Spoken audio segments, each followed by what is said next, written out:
ഔദുബില്ലാഹി മിനശ്ശൈത്വാനിർ റജീം. ബിസ്മില്ലാഹിർ റഹ്മാനിർ റഹീം. അൽഹംദുലില്ലാഹി റബ്ബിൽ ആലമീൻ. സ്വല്ലല്ലാഹു വസ്സലാമു അലാ മൻ ലാ നബിയ്യ ബഅദഹു വഅലാ ആലിഹി വസഹ്ബിഹി അജ്മഈൻ. ഏറെ സ്നേഹം നിറഞ്ഞ സുഹൃത്തുക്കളെ, വിദ്യാർത്ഥിനികളെ, സഹോദരന്മാരെ, അസ്സലാമു അലൈക്കും വറഹ്മത്തുള്ളാഹി തആല വബറകാതുഹു. സമയം വളരെ വൈകിയിട്ടുണ്ട്.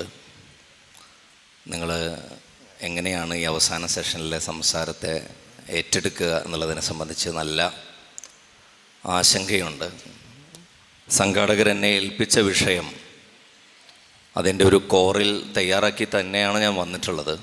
പക്ഷേ ഈ ഒരു സദസ്സ് കാണുന്ന സമയത്ത് എനിക്ക് അതിൽ നിന്ന് അതിനെക്കുറിച്ചൊന്ന് ചുരുക്കി നിങ്ങൾക്ക് മുമ്പിൽ അവതരിപ്പിക്കാനാണ് തോന്നുന്നത്.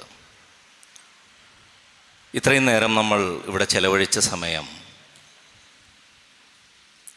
ഏത് നമ്മളുടെ പ്രിഫറൻസോ പ്രയോറിറ്റിയോ അനുസരിച്ച് നമ്മൾ സംഘടിപ്പിക്കപ്പെട്ട ഒരു മേഖല, അതല്ലെങ്കിൽ നമ്മളുടെ കരിയർ, അതിനെ മുൻനിർത്തിയുള്ള നമ്മളുടെ ഒരു ആലോചനയായി നമ്മൾ മനസ്സിലാക്കിയാൽ എന്താണ് ഈ കരിയറും ഈ പ്രൊഫഷനും നമ്മൾ നേടിയെടുത്തിട്ടുള്ള നമ്മളുടെ വിജ്ഞാനവുമൊക്കെ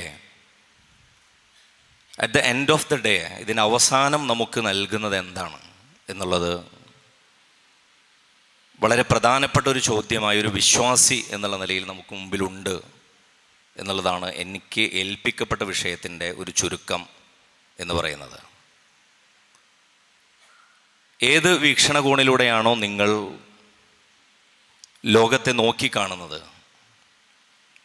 അതിനനുസരിച്ച് നിങ്ങൾക്ക് സന്തോഷിക്കാനും ദുഃഖം വന്നാൽ ആ ദുഃഖത്തിൽ തന്നെ തുടരാനും നിങ്ങളുടെ ജീവിതാവസ്ഥകളെ അതിനനുസരിച്ച് മനസ്സിലാക്കാനുമൊക്കെ നിങ്ങളുടെ ആ കാഴ്ചപ്പാട്, നിങ്ങളുടെ വീക്ഷണകോൺ, അത് വളരെ പ്രധാനപ്പെട്ട ഒരു സൂചികയായി, അതല്ലെങ്കിൽ അതിൻ്റെ ഒരു മാനദണ്ഡമായി നമുക്ക് എടുക്കാൻ സാധിക്കും. യഥാർത്ഥത്തിൽ ഇസ്ലാം അങ്ങനെയാണ്. നിങ്ങളുടെ ജീവിതത്തിൻ്റെ കാഴ്ചപ്പാടിനെ നിയന്ത്രിക്കുക.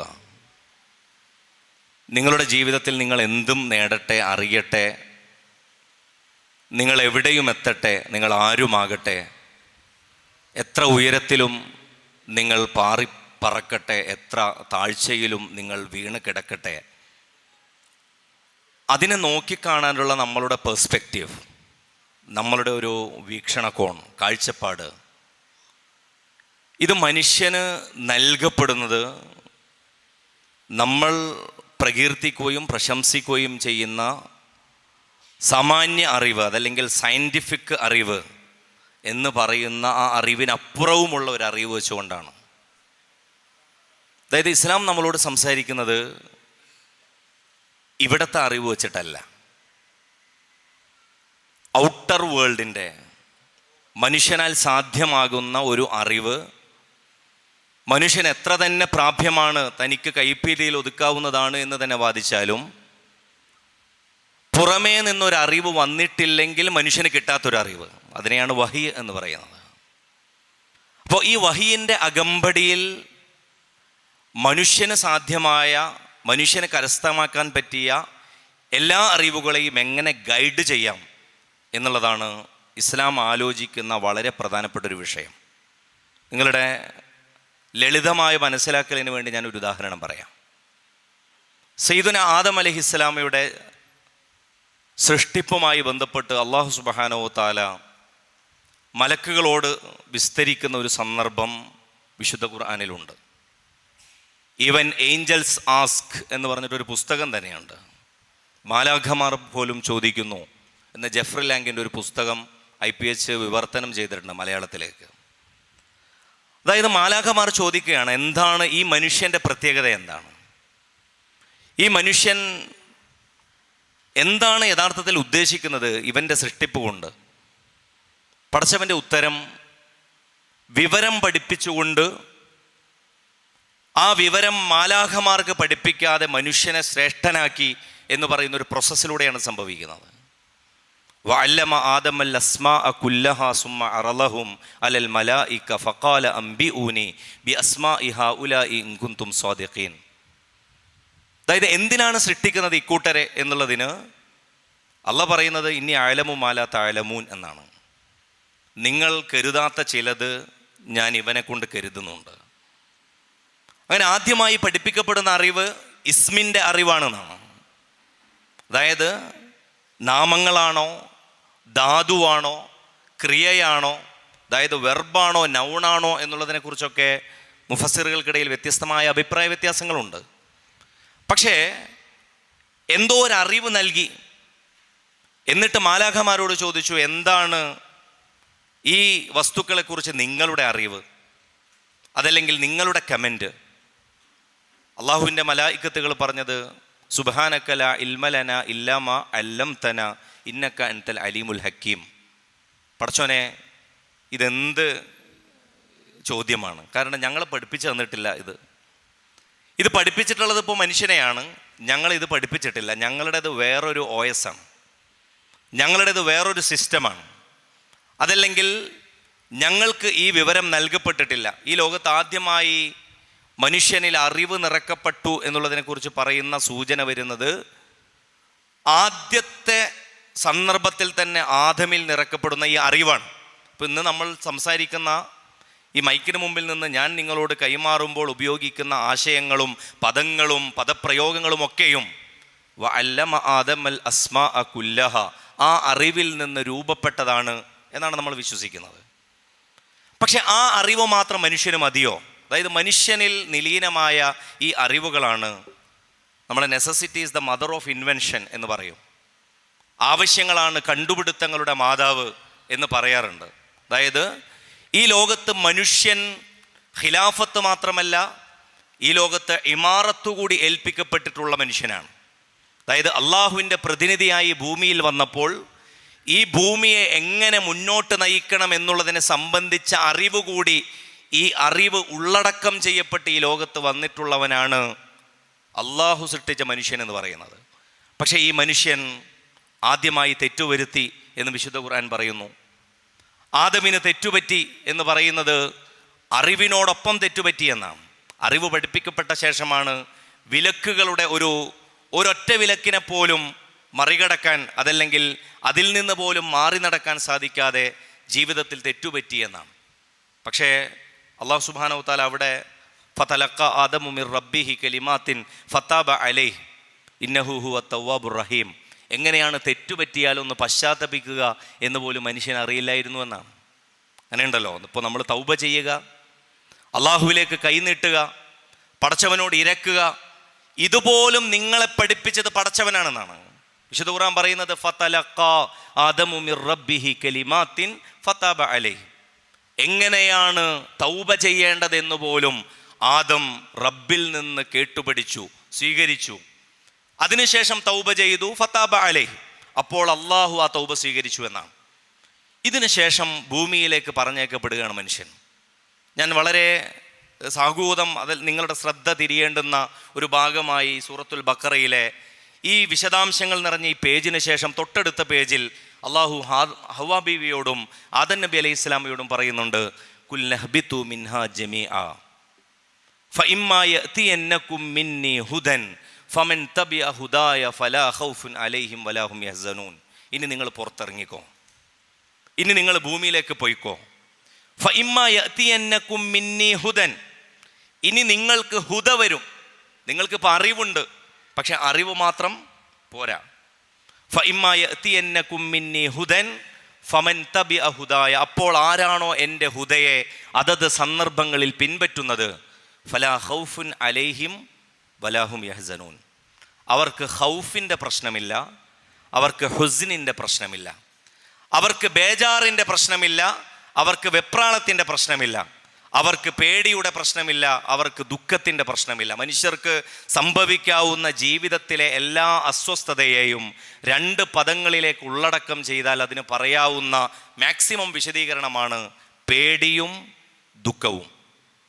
ഈ രണ്ടാലൊരു അവസ്ഥയെ പ്രതീക്ഷിച്ചുകൊണ്ടോ അതല്ലെങ്കിൽ അതിൽ നിന്ന് മോചിതരായിക്കൊണ്ടോ ഒക്കെയാണ് മനുഷ്യൻ ജീവിക്കുന്നത്. അതായത് പേടിയും ദുഃഖവും. പേടി വരാനിരിക്കുന്ന എന്തോ ഒന്നിനെക്കുറിച്ചാണ്. ദുഃഖം ഇപ്പോൾ സംഭവിച്ചുകൊണ്ടിരിക്കുന്നതിനെയോ അതോ കഴിഞ്ഞ ഒരു സമീപഭൂതത്തിൽ കഴിഞ്ഞ കാലത്തിൽ മാത്രം സംഭവിച്ച എന്തോ ഒന്നിനെയും പ്രതിനിധീകരിക്കുന്നതാണ്. ഈ ലോകത്തെ മനുഷ്യൻ്റെ എല്ലാ ആകുലതകളും ഈ ഖൗഫും ഹുസ്നുമായി ബന്ധപ്പെട്ടതാണ്. അതുകൊണ്ടാണ് അല്ലാഹു സുബ്ഹാനഹു വ തആല നിങ്ങൾ ഈ ഹുദയെ പിൻപറ്റുന്ന പക്ഷമാണ് നിങ്ങൾക്ക് ഖൗഫും ഹുസ്നും മാറുള്ളൂ. ഈ ഭൂമിയിൽ നിങ്ങൾക്ക് കപ്പൽ നിർമ്മിക്കാം, നിങ്ങൾക്ക് വിമാനങ്ങൾ ഉണ്ടാക്കാം, ഫൈറ്റർ ജെറ്റുകളും സൂപ്പർസോണിക് വിമാനങ്ങളും അപ്പാഷെ 4 വിമാനങ്ങളും ഒക്കെ പറത്താം, നിങ്ങൾക്ക് മിസൈലുകളും സ്കഡുകളും ഒക്കെ ഉണ്ടാക്കാം, നിങ്ങൾക്ക് അന്തർവാഹിനി മുങ്ങിക്കപ്പലുകൾ ഉണ്ടാക്കാം. പക്ഷേ ഖൗഫും ഹുസ്നും ജീവിതത്തെ നിങ്ങളെ ഭരിക്കുന്ന ഒരു ബേജാറാണ്. നിങ്ങളെ മനുഷ്യൻ എന്നുള്ള നിലയിൽ നിങ്ങളെ ചൂഴ്ന്നു നിൽക്കുന്ന, നിങ്ങൾ മോചിതരാകേണ്ടുന്ന വികാരമാണ്. ഇത് ഭൂമിയിലേക്ക് മനുഷ്യൻ വന്ന 1-ാം തീയതി അല്ല പറയുന്നത് ഹുദ വേണം. അങ്ങനെയാണ് ലോകത്ത് ഹുദയുടെ ഒരു പരമ്പര വന്നത്, പ്രവാചകന്മാർ അയക്കപ്പെട്ടത്. അവരിൽ പലരുടെയും കൂടെ ഹുദയുടെ അകമ്പടിയായി കിതാബുകൾ ഉണ്ടായത്.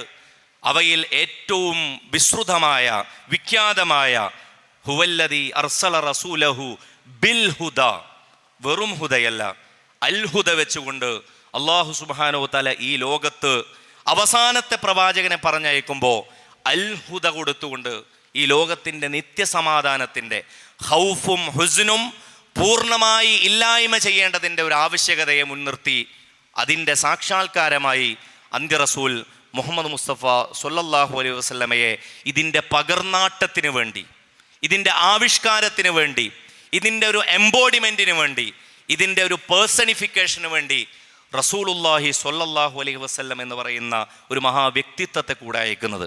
അതുകൊണ്ട് ലോകത്തെ ഏറ്റവും മികച്ച വാപ്പയാരാണ്, ലോകത്തെ ഏറ്റവും മികച്ച വെല്ലിപ്പയാരാണ്, ലോകത്തെ ഏറ്റവും മികച്ച ഭർത്താവാരാണ്, ലോകത്തെ ഏറ്റവും മികച്ച അയൽക്കാരനാരാണ്, ലോകത്തെ ഏറ്റവും മികച്ച സുഹൃത്തും, ലോകത്തെ ഏറ്റവും നല്ല കച്ചവടക്കാരനും, ലോകത്തെ ഏറ്റവും നല്ല ഭരണാധികാരിയും, ലോകത്തെ ഏറ്റവും മികച്ച സേനാനായകനും ആരാണ് എന്ന ചോദ്യത്തിന് ഒരൊറ്റ വ്യക്തിയിൽ ഉള്ളടക്കം ചെയ്യപ്പെട്ട ഒരു ഉത്തരം നമുക്ക് മുമ്പിൽ ഹുദയായി നിൽക്കുന്നത് എന്ന് എൻ്റെ പ്രിയപ്പെട്ട സഹോദരങ്ങളെ നമ്മൾ മനസ്സിലാക്കേണ്ടതുണ്ട്.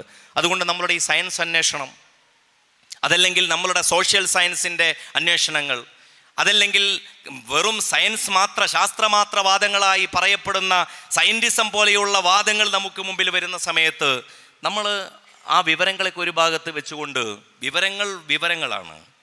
ആ വിവരങ്ങളിൽ ഈ ലോകത്ത് ആസ്തികനെന്നോ നാസ്തികനെന്നോ ഈശ്വരവാദിയെന്നോ നിരീശ്വരവാദിയെന്നോ വിശ്വാസിയെന്നോ അവിശ്വാസിയെന്നോ വ്യത്യാസമില്ലാതെ മനുഷ്യൻ ഈ ലോകത്തെ നിർമ്മിച്ചുകൊണ്ട് മുന്നോട്ട് പോയിക്കൊണ്ടേയിരിക്കും.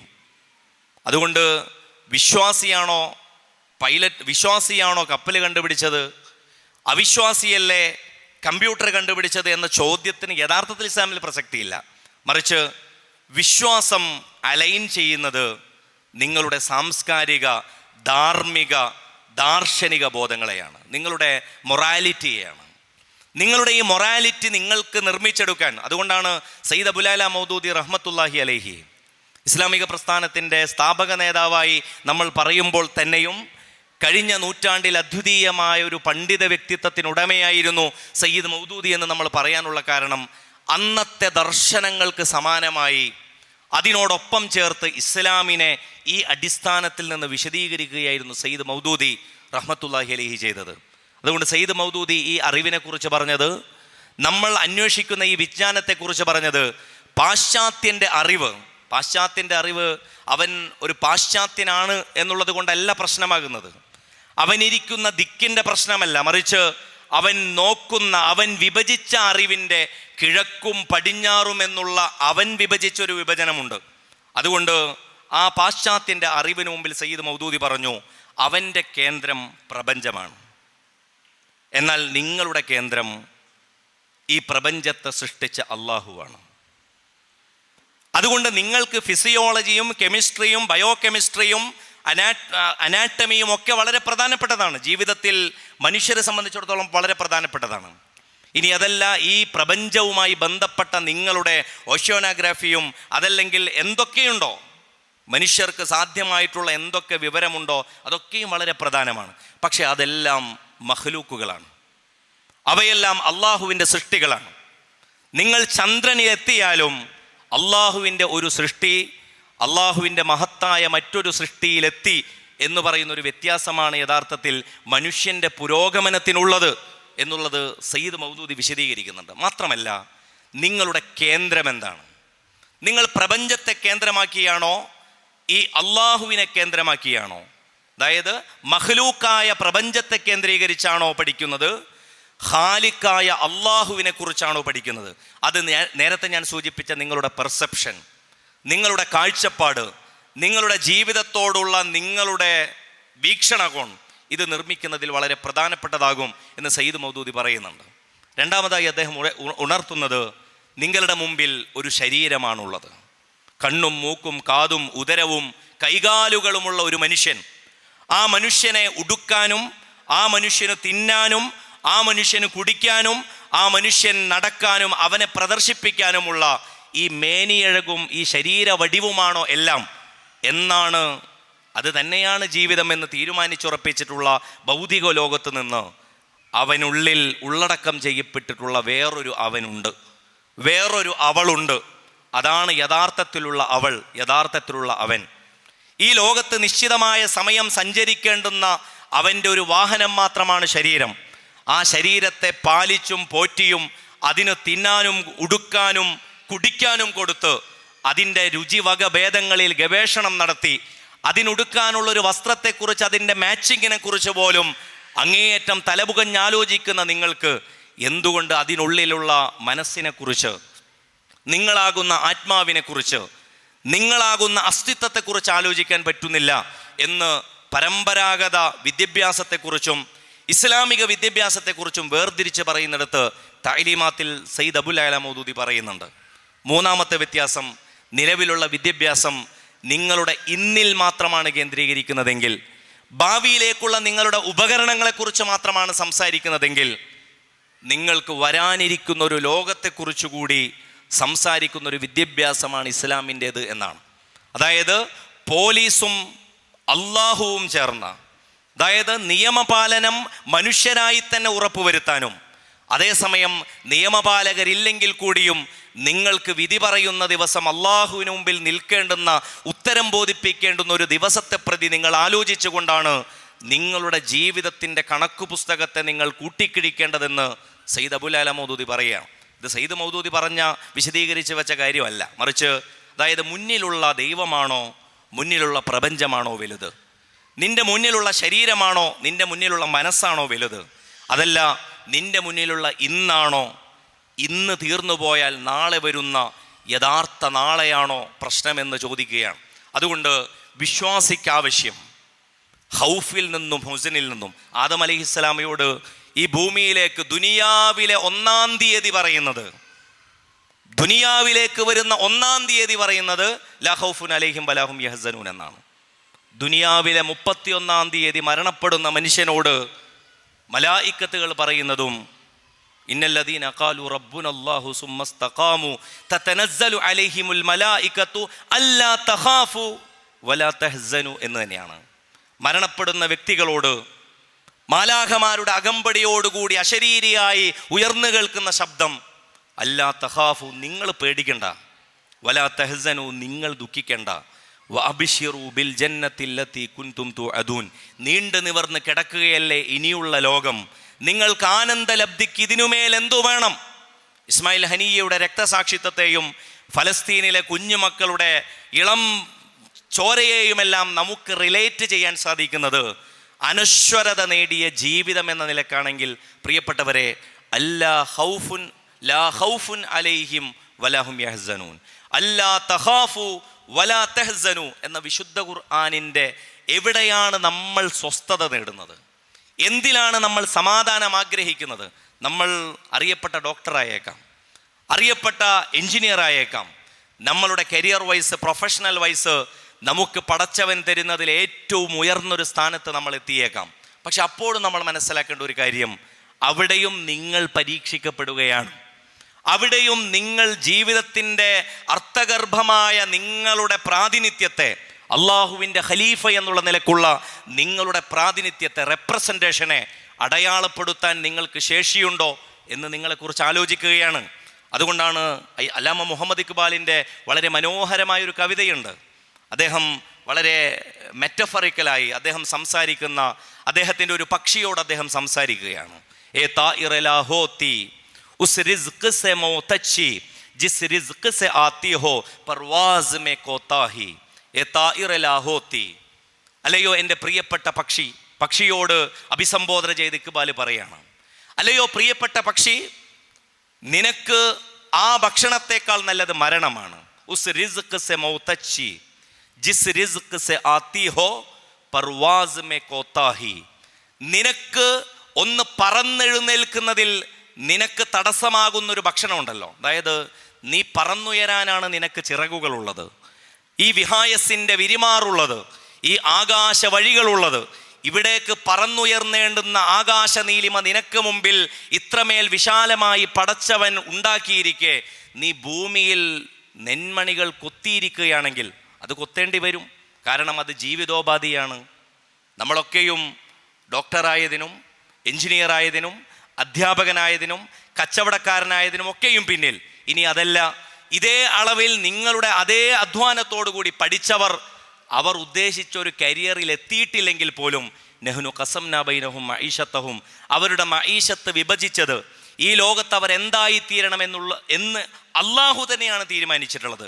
പക്ഷേ അവരുടെ ആ ഒരു പ്രൊഫഷനെ, അവരുടെ ഒരു കരിയറിനെ, അവരെത്തപ്പെട്ട ഒരു ജോലി അവർ മനസ്സിലാക്കുന്നത് അതാണ് അതിൻ്റെ അവസാനം. അവിടെ ഇരുന്ന് കൊത്തിപ്പെറുക്കി ആ പക്ഷി ആ നെന്മണിയും ധാന്യക്കതിരും മാത്രം തിന്നുകയാണെങ്കിൽ പറന്നുയരാനുള്ള അതിൻ്റെ സമയം അതിന് നഷ്ടപ്പെട്ടു. അതിലും നല്ലത്, തന്നെ മടിയനാക്കിയ ആ ഭക്ഷണത്തേക്കാൾ നല്ലത് എൻ്റെ പ്രിയപ്പെട്ട പക്ഷി നിനക്ക് മരണമാണ് എന്ന് ഇക്ബാൽ വളരെ കാൽപ്പനിക ഭംഗിയോടുകൂടി നമ്മളോട് സംസാരിക്കുന്നുണ്ട്. അതിനർത്ഥം പ്രിയപ്പെട്ട സഹോദരിമാരെ, സഹോദരന്മാരെ, സുഹൃത്തുക്കളെ, ജീവിതത്തിൽ അള്ളാഹു നമുക്ക് തന്നിട്ടുള്ള ഏതവസരവും വബ്തഗി ഫീമാ ആതാകല്ലാഹു ദാറൽ ആഖിറ, ലോകത്തെ ഏറ്റവും അധികം സമ്പത്ത് നൽകപ്പെട്ട് അനുഗ്രഹിക്കപ്പെട്ടു എന്നും അതേസമയം തന്നെ പരീക്ഷിക്കപ്പെട്ടു എന്നും അതിനടിസ്ഥാനത്തിൽ ആ പരീക്ഷണത്തിൽ വിജയിക്കാതെ പോയത് കൊണ്ട് ശിക്ഷിക്കപ്പെട്ടു എന്നും പറയുന്ന സൂറത്തുൽ ഖസസിലെ ഖാറൂനിനെ കുറിച്ച് പറയുന്ന സന്ദർഭത്തിൽ വബ്തഗി ഫീമാ ആതാകല്ലാഹു ദാറൽ ആഖിറ, നിങ്ങൾ ഏത് ഫീൽഡിനാണോ ഉള്ളത്, നിങ്ങൾ ഏത് പ്രതലത്തിലാണോ കാലുറപ്പിച്ചിട്ടുള്ളത്, അവിടെ നിന്ന് നിങ്ങൾ പ്രതീക്ഷിക്കുകയും ആഗ്രഹിക്കുകയും ചെയ്യേണ്ടുന്ന ദൈവികമായ ഒരു തൃപ്തിയുണ്ട്. മനുഷ്യർക്ക് എത്താവുന്ന ഏറ്റവും വലിയ, പ്രാപിക്കാവുന്ന ഏറ്റവും വലിയ ഒരു അംഗീകാരത്തെയാണ് തൃപ്തി എന്ന് പറയുന്നത്. സ്വർഗത്തിൽ എത്തിക്കഴിഞ്ഞതിന് ശേഷവും അതിനുശേഷം മാത്രം വിളംബരം ചെയ്യപ്പെടുന്ന ഒരു പദവിയെക്കുറിച്ചാണ് തൃപ്തി എന്ന് പറയുന്നത്. വിശുദ്ധ ഖുർആൻ സൂറത്തുൽ ഫത്ഹിൽ പറയുന്നുണ്ട്, ഹുവല്ലദീ അൻസല സക്കീനത ഫീ ഖുലൂബിൽ മുഅ്മിനീന ലിയസ്ദാദു ഈമാനൻ മഅ ഈമാനിഹിം. ഹുവല്ലദീ അൻസല സക്കീന, നമുക്ക് ജീവിതത്തിൽ സമാധാനം വേണം, ജീവിതത്തിൽ ശാന്തി വേണം. ജീവിതത്തിൽ നിങ്ങളുടെ ഹൃദയങ്ങളിൽ അള്ളാഹു ശാന്തി ഇട്ട് തരുന്നത് എന്തിനാണ്? ശാന്തി കിട്ടാൻ വേണ്ടിയിട്ടാണോ? സമാധാനം കിട്ടാൻ വേണ്ടിയിട്ടാണോ? സമാധാനം പോലും സ്വയം നിലക്ക് ലക്ഷ്യമല്ല എന്നാണ്. കാരണം ലിയസ്ദാദു ഈമാനൻ മഅ ഈമാനിഹിം, നിങ്ങൾക്കിപ്പോഴുള്ള ഈമാൻ ഉണ്ടല്ലോ, ആ ഈമാനിനുമേൽ ഈമാൻ വളരാനും വർദ്ധിക്കാനും വേണ്ടിയാണ് അള്ളാഹു നിങ്ങളുടെ ജീവിതത്തിൽ നിങ്ങൾക്ക് സുഖങ്ങൾ തരുന്നത് എന്നാണ്. നിങ്ങളുടെ സക്കീനത്ത്, നിങ്ങളുടെ കുടുംബം, നിങ്ങളുടെ വാഹനം, നിങ്ങളുടെ ജോലി, നിങ്ങൾക്ക് മറ്റുള്ളവരെ ആശ്രയിക്കാതെ ജീവിക്കാനുള്ള ഒരു കെൽപ്പ്, ആവത്, അതിനുള്ള കഴിവ് പടച്ചവൻ തന്നിട്ടുണ്ടെങ്കിൽ ലിയസ്ദാദു ഈമാനൻ, ആ ഈമാൻ നിങ്ങൾക്കിപ്പോഴുള്ളത് എത്രയാണോ അതിൻ്റെ 10 മടങ്ങ് വർദ്ധിക്കാനുള്ള ബാധ്യത നിങ്ങളെ ഏൽപ്പിച്ചുകൊണ്ടാണ് ഓരോ സുഖ അനുഗ്രഹ ഘട്ടങ്ങളും കടന്നു പോകുന്നത് എന്നാണ്. പണ്ഡിതന്മാരതിനെ വിശദീകരിക്കുന്നുണ്ട്. എങ്ങനെയാണ് ഈമാനിനെ നിങ്ങൾ വർദ്ധിപ്പിക്കുക? അതിനെക്കുറിച്ച് പറയുന്നിടത്ത് നിങ്ങൾക്ക് ഈമാൻ ഉണ്ടോ, നിങ്ങൾക്ക് അള്ളാഹു തന്ന സക്കീനത്ത് യഥാർത്ഥത്തിൽ മനസ്സിലുണ്ടോ എന്ന് ഉറപ്പിക്കുന്നതിന് നിങ്ങൾക്ക് 1-2 കാര്യങ്ങളെ നിങ്ങൾക്ക് എടുക്കാം. അതിലൊന്നാമതായി പറയുന്നത് ഖുശൂ ആണ്. ഖുശൂ ആണ്. നിങ്ങളുടെ കാര്യങ്ങളിൽ നിങ്ങൾക്ക് ഖുശൂ ഉണ്ടോ? നിങ്ങൾ നമസ്കരിക്കുന്നു, നിങ്ങൾക്ക് ഖുശൂ ഉണ്ടോ? നിങ്ങൾ ഖുർആൻ പാരായണം ചെയ്യുന്നു, ഖുശൂ ഉണ്ടോ? നമസ്കരിക്കുമ്പോൾ എല്ലാം ഉണ്ട്. നമസ്കരിക്കുമ്പോൾ പ്രാർത്ഥനയുണ്ട്, നമസ്കരിക്കുമ്പോൾ ഫാത്തിഹയുണ്ട്, നമസ്കരിക്കുമ്പോൾ സുജൂദുണ്ട്, റുക്കൂ ഉണ്ട്, അത്തഹിയ്യാത്തുണ്ട്. ഇല്ലാത്തൊന്നു മാത്രമേ ഉള്ളൂ, അത് ഖുശൂ ആയിരിക്കും. ഇല്ലാതെ പോയത് ഖുശൂ ആയിരിക്കും. അങ്ങനെയെങ്കിൽ ആ ഭയഭക്തിയെക്കുറിച്ചാണ് ഇസ്ലാം പറയുന്നത് നിങ്ങൾ ഉറപ്പുവരുത്തേണ്ട, അള്ളാഹു നിങ്ങളുടെ കൂടെയുണ്ടെന്ന് ഉറപ്പുവരുത്തേണ്ടത് ഈ ഖുശൂ നിങ്ങൾക്കുറപ്പുണ്ട്, നിങ്ങളുടെ ജീവിതത്തിൽ ഖുശൂ ഉണ്ട് എന്നാണ്. ഖുശൂഇനൊപ്പമുള്ളൊരു പദമാണ് ഖുളൂ. അതായത് ഭയഭക്തി നിങ്ങളുടെ ആത്മീയതയായി പറന്നൊഴുകുന്ന സന്ദർഭമാണ് ഖുശൂ എങ്കിൽ നിങ്ങളുടെ അംഗചേഷ്ടകളിലും നിങ്ങളുടെ ശരീരത്തിൽ പോലും അത് തോന്നുന്നൊരവസ്ഥയാണ് ഖുളൂ എന്ന് പറയുക. വിധേയത്വം, അങ്ങേയറ്റത്തെ അനുസരണത്തിൻ്റെ പാരമ്യത എന്ന് നമുക്കതിനെക്കുറിച്ച് പറയാൻ പറ്റും. അതുകൊണ്ട് ഖുശൂ ഉണ്ടോ ജീവിതത്തിൽ? നിങ്ങൾ പരിശോധിക്കണം. നിങ്ങൾ എങ്ങനെയാണ് ഒരു ദിവസത്തെ തുടങ്ങുന്നത്, ഒരു ദിവസത്തെ അവസാനിപ്പിക്കുന്നത്? നിങ്ങൾ എങ്ങനെയാണ് നമസ്കരിക്കാൻ നിൽക്കുന്നത്? നിങ്ങളെങ്ങനെയാണ് വുളു എടുക്കുന്നത്? നിങ്ങളെങ്ങനെയാണ് പ്രാർത്ഥനയ്ക്കായി ആകാശത്തെ നോക്കി കിബിലയാക്കി നിങ്ങൾ കൈയെടുക്കുന്നത്?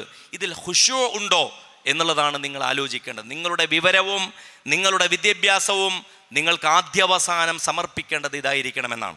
രണ്ടാമതായി തുമഇനീനത്താണ്, അടക്കമാണ്. തുമഇനീനത്ത് എന്ന് പറഞ്ഞാൽ അടക്കം, സ്വസ്ഥത. നിങ്ങൾക്ക് ബേജാറില്ലാത്ത അവസ്ഥയുണ്ടോ? എന്തിനാണ് ഈ ബേജാറ്? തുമഇനീനത്ത് ഇസ്ലാമിക ഫിഖ്ഹിലെ തന്നെ വളരെ പ്രധാനപ്പെട്ട ഒന്നാണ്. നിങ്ങൾ നിസ്കരിക്കുമ്പോൾ അടക്കം വേണം എന്ന് പറയാറുണ്ട്. അതുപോലെ തന്നെ വളരെ പ്രധാനപ്പെട്ട ഒരു ജീവിതത്തിൻ്റെ അനുഭവമാണ്. നിങ്ങൾക്ക് എങ്ങനെ പോകാം, ഏതവസ്ഥയെയും. 11 പേര് ഒരു കുടുംബത്തിൽ നിന്ന് ഒരു രാവിൻ്റെ വ്യത്യാസത്തിൽ ഒഴുകിപ്പോയിട്ട് നൗഫൽ എന്നൊരു ചെറുപ്പക്കാരൻ വയനാട്ടിൽ ഇങ്ങനെ നിൽക്കാൻ നമ്മുടെ മുമ്പിൽ, ജീവിതത്തിലെല്ലാം ഒഴുകിപ്പോകും. ജീവിതത്തിലെ ഓരോ ഇലകളും ഈ മഹാവൃക്ഷത്തിൽ നിന്ന് ഉണങ്ങിപ്പോകും. ഇതിൻ്റെ വേര് കട്ടാകും. ഈ മരം തന്നെ കടപുഴകി വീഴും. നിങ്ങൾ എന്താണ് നിങ്ങളുടെ ഖബറിലും നിങ്ങളുടെ ഹെഷറിലും നാളെ പടച്ചവൻ്റെ മുന്നിലും? യഥാർത്ഥത്തിൽ നമസ്കാരം അതാണ്. നമസ്കാരത്തിൻ്റെ മറ്റൊരു പേര് ഖിയാമ് എന്നാണ്. ഖിയാമ് എന്ന് പറഞ്ഞാൽ നിൽപ്പ് എന്നാണ്. അള്ളാൻ്റെ മുമ്പിലുള്ള നിൽപ്പ് എന്നാണ്. നാളെ പടച്ചവൻ്റെ മുമ്പിൽ നിൽക്കാനുള്ളവരാണ് മനുഷ്യർ. യൗമുൽ ഖിയാമ എന്ന് പറഞ്ഞാൽ നിൽക്കുന്ന ദിവസം എന്നാണ്. നിൽക്കുന്ന ദിവസത്തേക്കായി നിങ്ങൾ എന്തുണ്ട് കയ്യിൽ? യൗമുൽ ഖിയാമ എന്ന് പറഞ്ഞാൽ അതാ. നാളെ നിൽക്കേണ്ടി വരും, നാളെ ഇരിക്കാൻ പറ്റൂല. യൗമുൽ ജുലൂസ് അല്ല, യൗമുൽ ഖിയാമയാണ്. നിൽക്കേണ്ടി വരും. നിൽക്കേണ്ടി വരുന്ന ദിവസത്തിന് നിങ്ങൾക്ക് എന്ത് തയ്യാറെടുപ്പുണ്ട്? എന്തുണ്ട് നിങ്ങളുടെ കയ്യിലുള്ള പാഥേയം? അതിലപ്പുറം നിങ്ങൾക്ക് ജീവിതത്തിൽ തൃപ്തിയുണ്ടോ എന്നാണ്. അള്ളാഹു തന്നതിൽ തൃപ്തിയുണ്ടോ എന്നാണ്. അള്ളാഹു നിങ്ങൾക്ക് വിതരണം ചെയ്തതിൽ തൃപ്തിയുണ്ടോ എന്നാണ്. മഹാനായ ഹസനുൽ ബസരി റഹ്മത്തുള്ളാഹി അലൈഹി പറയുന്നുണ്ട്. ഇതുകൂടി പറഞ്ഞ് ഞാൻ അവസാനിപ്പിക്കുകയാണ്. ഹസനുൽ ബസരി പറയാണ്, നിങ്ങളുടെ ജീവിതത്തിൽ നിങ്ങൾക്ക് എനിക്ക് സമാധാനമുണ്ടായതിനെ ഞാൻ വിശദീകരിച്ചു തരാം. നാം തേടുന്ന സമാധാനം ഏതാണ് എന്ന് വിശദീകരിക്കുന്നത് ഹസനുൽ ബസരി പറയാ, അലിംതു ഞാൻ അറിഞ്ഞു, അന്ന അമലി ലാ യഖൂമു ബിഹി ഗൈരി ഫഷ്തഗലത് ബിഹി നഫ്സി. അലിംതു ഞാൻ അറിഞ്ഞു, അന്ന അമലി ലാ യഖൂമു ബിഹി ഗൈരി. എൻ്റെ ഒരു പണിയുണ്ട്. ഈ ലോകത്ത് ഇവിടെ ഇരിക്കുന്ന ഈ 10-200 ആളുകളുണ്ടാവും. ഈ 200 പേരും സയൻസ് ഫാക്ഷൻ്റെ ഭാഗമായിട്ട് ഇവിടെ ഒരു ക്വസ്റ്റ് പരിപാടിക്ക് വന്നവരല്ല. ഈ 200 പേരും യുണീക്കാണ്. ഈ 200 പേരിൽ ഓരോരുത്തരെയും പടച്ചവൻ അലക്ഷ്യമായി ഈ ലോകത്ത് പടച്ചിട്ടില്ല. ഒരു ഉദ്ദേശം അതിന് പിന്നിലുണ്ട്. ഓരോ മനുഷ്യനെയും പടച്ചതിനു പിന്നിൽ അയാളുടെ ഒരു ജീവിത നിയോഗവും ലക്ഷ്യവുമുണ്ട്. അതുകൊണ്ട് ഞാൻ അതറിഞ്ഞു, ലാ യഖൂമു ബിഹി ഗൈരി, വേറൊരാളും ആ പണി ചെയ്യൂല, എൻ്റെ പണി എനിക്ക് ചെയ്യണം. ഫസ്തഗലത്ത് ബിഹി നഫ്സി, അങ്ങനെ ഞാൻ എൻ്റെ പണിയിൽ വ്യാപൃതനാകാൻ തുടങ്ങി. അതുപോലെ തന്നെ അലിംതു അന്ന റിസ്ഖി ലാ യഅകുലുഹു ഗൈരി, എൻ്റെ റിസ്ക് ഉണ്ടല്ലോ, ഞാൻ തിന്നേണ്ടുന്ന ഭക്ഷണമുണ്ടല്ലോ, ഞാൻ ഉടുക്കേണ്ടുന്ന വസ്ത്രമുണ്ടല്ലോ, ഈ ലോകത്ത് അത് ഞാൻ ഉടുത്തിരിക്കും. ഞാൻ തിന്നേണ്ടുന്ന ഒരു നെന്മണി ഉണ്ടെങ്കിൽ, ഒരു ധാന്യക്കതിരുണ്ടെങ്കിൽ, അതിന്മേൽ പടച്ചവനെൻ്റെ പേരെഴുതിയിട്ടുണ്ടെങ്കിൽ അത് തിന്നാതെ ഞാൻ ഈ ലോകത്ത് നിന്ന് മരിക്കുന്ന പ്രശ്നമില്ല. അതുകൊണ്ട് ഫത്മഅന്നത്ത് ബിഹി നഫ്സി, അങ്ങനെയാണ് ഞാൻ ജീവിതത്തിൽ എനിക്ക് സമാധാനം കണ്ടുപിടിച്ചത്. അലിംതു, അതിനുശേഷം ഞാൻ അറിഞ്ഞ ഒരു പൊരുളുണ്ട്, അന്നല്ലാഹ യറാനി, അല്ല എന്നെ നോക്കിക്കൊണ്ടിരിക്കുകയാണ്. അല്ല എന്നെ നോക്കുകയാണ്. ഒരു CCTV ക്യാമറയുമില്ല, അല്ല തന്നെ നോക്കുന്നുണ്ട്. അതുകൊണ്ട് ഫസ്തഹിയൈതു അയ്യറാനി ആസിയൻ, അല്ല എന്നെ എപ്പോഴും കാണുന്നുണ്ട് എന്നുള്ളൊരറിവ് എനിക്കുള്ളത് കൊണ്ട് അല്ല കണ്ടുകൊണ്ടിരിക്കുക എങ്ങനെയാണ് ഞാൻ ഒരു തെറ്റ് ചെയ്യുക എന്നുള്ളതിൽ ഞാൻ നാണിക്കുന്നു, ഞാൻ ലജ്ജിക്കുന്നു. അതുകൊണ്ട് എനിക്കെന്നെ ക്രമപ്പെടുത്താൻ പറ്റി. അലിംതു അന്നൽ മൗത ജാഹിസുൻ, ഞാൻ അറിഞ്ഞു ഒരു ദിവസം ഏത് സമയവും കെട്ടും പൂട്ടും മടക്കി വെച്ചുകൊണ്ട് എനിക്ക് ലോകത്തു നിന്ന് യാത്രയാകേണ്ടി വരുന്നൊരു ദിവസമുണ്ട്. അതിനുവേണ്ടി ഞാൻ എപ്പോഴും തയ്യാറാണ്, ഇന്നും തയ്യാറാണ്. എൻ്റെ പ്രിയപ്പെട്ട സുഹൃത്തുക്കളെ, ഞാൻ ഒരൊറ്റ സംഭവം പറഞ്ഞ് അവസാനിപ്പിക്കുകയാണ്. കഴിഞ്ഞ ദിവസം മോങ്ങത്തുള്ള നമ്മളുടെ ഒരു പ്രവർത്തകൻ ചെറുപത്തൂർ ബഷീർ സാഹിബിൻ്റെ അദ്ദേഹത്തിൻ്റെ മരണവേളയെക്കുറിച്ച്, അദ്ദേഹം ഇശാ നമസ്കാരത്തിന് ഇമാം വെക്കുകയാണ്. ആ സമയത്ത് അദ്ദേഹത്തിന് ഹാർട്ട് അറ്റാക്ക് വരുന്നത്, അറ്റാക്കിൻ്റെ ചെറിയ വേദനകൾ തുടങ്ങുന്നത്. അദ്ദേഹത്തെ കൊണ്ടുപോകുന്നത് മഞ്ചേരി മലബാർ ഹോസ്പിറ്റലിലേക്കാണ് മോങ്ങത്ത് നിന്ന്. അവിടേക്ക് പോകുന്ന വഴിയിൽ അദ്ദേഹത്തിൻ്റെ അനുജൻ അൻവർ സാഹിബിനെ, ഞാൻ ആ വീട്ടിൽ പോയപ്പോൾ അദ്ദേഹം പറയാം, അൻവർ സാഹിബിനോട് പറഞ്ഞു, അൻവറെ നീ ഇങ്ങോട്ട് ബാക്കിൽ ക്യാബിനിലേക്ക് വാ. ക്യാബിനിലേക്ക് വന്നു. അപ്പോൾ അൻവർ സാഹിബ് ചോദിച്ചു, കാക്കു നിങ്ങൾ എന്തിനാണ് ഇപ്പോൾ ഇവിടേക്ക് വിളിച്ചു വരുത്തിയത്? അപ്പോൾ പറയാണ്, എനിക്ക് കുറച്ച് കാര്യങ്ങൾ നിന്നോട് പറയാനുണ്ട്. എൻ്റെ അക്കൗണ്ടിൽ ഏകദേശം ഒരു 2-2.5 ലക്ഷം രൂപയുണ്ട്. ആ രൂപയിൽ ഏകദേശം 6,000 രൂപ മാത്രമേ എൻ്റെ പൈസയുള്ളൂ. ബാക്കി നമ്മുടെ തൊട്ടടുത്തുള്ള യൂണിറ്റി പാലിയേറ്റീവ് കെയറിൻ്റെ പൈസയാണ്, മറ്റേത് അയൽക്കൂട്ടത്തിൻ്റെ പൈസയാണ്. ഈ പൈസ നീ ഇതിൻ്റെ ഒരു കണക്കൊന്ന് എഴുതി വെക്കുമെന്നാണ് പറയുന്നത്. ആംബുലൻസിൽ നിന്ന് ഈ മരണവേദനയുടെ ഒരു വെപ്രാളത്തിൽ നിന്ന് ഒരു മനുഷ്യൻ പറയാം. അപ്പോൾ അൻവർ സാഹിബ് പറഞ്ഞു, എന്തിനാണ് കാക്കു ഇതിനെക്കുറിച്ചൊക്കെ പറയുന്നത്? ഇത് നമുക്ക് ആദ്യം കിട്ടിയ വണ്ടി ആംബുലൻസ് ആയതുകൊണ്ട് വിളിച്ചതാണ്, അതിനപ്പുറമൊന്നുമല്ല. അതിന് മാത്രം പ്രശ്നമൊന്നുമില്ല. ഹോസ്പിറ്റലിൽ പോയി ഉടനെ തന്നെ നമുക്ക് മടങ്ങി വരാം. അവിടെ പോയി മലബാർ ഹോസ്പിറ്റലിലെത്തി ആൻജിയോഗ്രാം ചെയ്ത് ആൻജിയോപ്ലാസ്റ്റി ചെയ്തുകൊണ്ടിരിക്കുന്നതിനിടയിൽ അദ്ദേഹം അള്ളാഹുവിലേക്ക് യാത്രയായി. എങ്ങനെയാണ് ഒരു മനുഷ്യന് എൻ്റെ ജീവിതത്തിൻ്റെ അവസാന നിമിഷം എത്തുമ്പോൾ അത് തന്നെയാണ് അവസാന നിമിഷമെന്നും, അതല്ലെങ്കിൽ ഇതാകാം അവസാന നിമിഷമെന്നും, അവിടെ എനിക്ക് കൃത്യമായ ഒരു ബാലൻസ് ഷീറ്റ് ഈ കണക്കിനെ കുറിച്ചുണ്ട് എന്നും, ഇത് തന്നെയാണ് എനിക്ക് തസ്ഫിയ ചെയ്യാനുള്ള, എനിക്ക് സെറ്റിൽ ചെയ്യാനുള്ള അവസാനത്തെ കണക്കെന്നുള്ള ഒരു തീരുമാനം കിട്ടുന്നത് എന്നെൻ്റെ പ്രിയപ്പെട്ടവരെ, ഞാൻ മനസ്സിലാക്കുന്നത് ഈ കണക്ക് ബഷീർ സാഹിബിന് മാത്രമല്ല, നമുക്കൊക്കെ ഉണ്ട്. അത് മഹാന്മാരായ പൂർവ്വസൂരികളായ സലഫുകളെ കുറിച്ച് പറയുന്നത് പോലെ 3 ദിവസം കൂടുമ്പോൾ സ്വന്തം വസിയ്യത്ത് തിരുത്തി എഴുതാത്ത മഹാന്മാർ പോലും ഉണ്ടായിരുന്നില്ല. 3 ദിവസം കൂടുമ്പോൾ നമുക്കൊക്കെ ഉണ്ടാവും വസിയ്യത്ത്, നമുക്കൊക്കെ ഉണ്ടാവും ജീവിതത്തിൽ തൊട്ടുള്ളവരോട് ബാധ്യതകളും പറയാനുള്ളത് ബാക്കി വച്ചായ കാര്യങ്ങളുണ്ടാവും. അതുകൊണ്ട് ജീവിതത്തെ ക്രമപ്പെടുത്താൻ പറ്റുന്ന ഒരു ഹൗഫും ഹുസ്നുമില്ലാതെ ഏത് സമയവും ശാന്തഗംഭീരരായി അള്ളാഹുവിലേക്ക് യാത്രയാകാൻ പറ്റുന്ന ഒരു ജീവിതത്തെ നമ്മളുടെ ഈ വിവരാന്വേഷണവും നമ്മളുടെ ശാസ്ത്രാവബോധവും അതിനേക്കാളുപരി നമ്മളുടെ ഇത്തരം സമ്മേളനവും നമ്മളുടെ ഗ്യാതറിങ്ങും ഒക്കെ നമുക്കതിന് പ്രചോദനവും സഹായകരവുമാകണം. അള്ളാഹുവിനുള്ള തൗഫീഖ് നൽകി നമ്മെ അനുഗ്രഹിക്കുമാറാകട്ടെ. വാഖൂലു ഖൗലി ഹാദാ വസ്തഗ്ഫിറുല്ലാഹ ലി വലക്കും വസ്തഗ്ഫിറൂഹു ഇന്നഹു ഹുവൽ ഗഫൂറുർ റഹീം. അസ്സലാമു അലൈക്കും വറഹ്മത്തുള്ളാഹി.